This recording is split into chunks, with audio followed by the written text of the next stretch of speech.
Is this the most confident you guys have been so far this season? I think we're not even there. I think we're just continuing to get better. I think we're in a good stretch right now. I mean, I think we're still figuring things out. I think we're just getting better at trying to execute the game plans, and I think that's where, you want to continue to get better. I don't think you want to be too confident right now. It's 15 games in.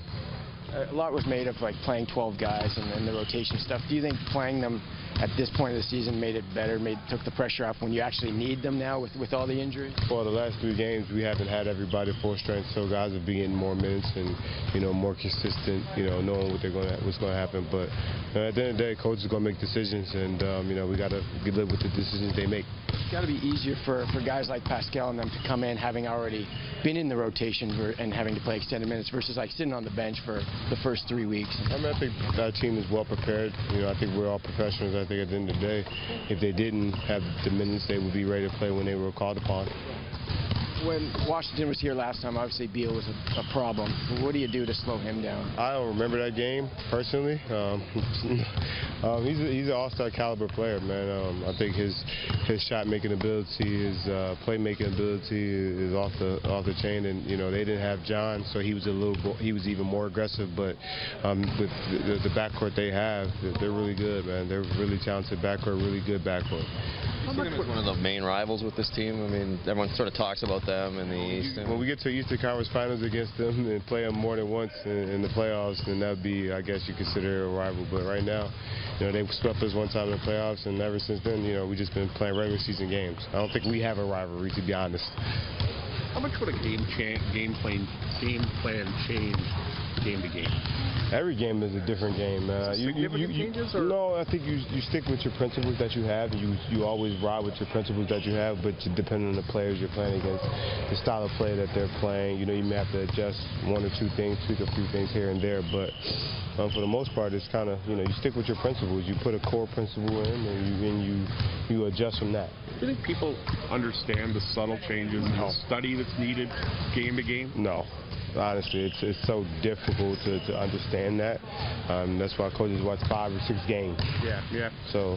But can you explain to the fans what your responsibilities might change game to game? Right. Without specific. Well, I mean, if you're playing against a team, that plays up and down, shooting a lot of threes, you got to be more concentrated on stopping the ball in transition, or you got a team that's more paint oriented. Like we played last night with the Knicks, you got to know that to pack the paint. Everything is always different. You're playing against different individuals every night. John Wall, for instance, he's a transition guy, so we got to make sure that we're back loaded and we understand what he's going to do. Jared Jack the night before, he wasn't as a transition as much as John Wall, so it's a different game plan that you have to do. And the subtle changes, like how you guard screen and roll, how you go under, you go over. Do you get that stuff in the afternoon of the game or the day before? The day before, you try to coach it, we go over the film, and for me, I'm 12 years in, so I kind of know what we're doing. Right. But with the coaches, you talk about the day before, day of, hour of, you constantly are communicating what the game plan is, what we want to execute, what we want to complete. On this team with so many young guys, that would be a challenge because they're not 12 years in. They don't know the tendencies. Right. I mean, but we have good coaches. We have good young players who pay attention to what we want to do, and that's where the core principle comes in. At the end of the day, if you don't understand what we're doing, you go back and you stick with your core principle. And you let your teammates tell you. We help out on the fly, and things. Everything always changes on the fly. It's game planning. Now, what happens defensively when last night it's like 80-some points and then other nights it's a shootout? What's done different? I don't know. It's the NBA, boy. I tell you, some nights guys can't miss, some nights guys can't make. It's just the league that we play in. Can we solely chalk up the increased assists to better shooting?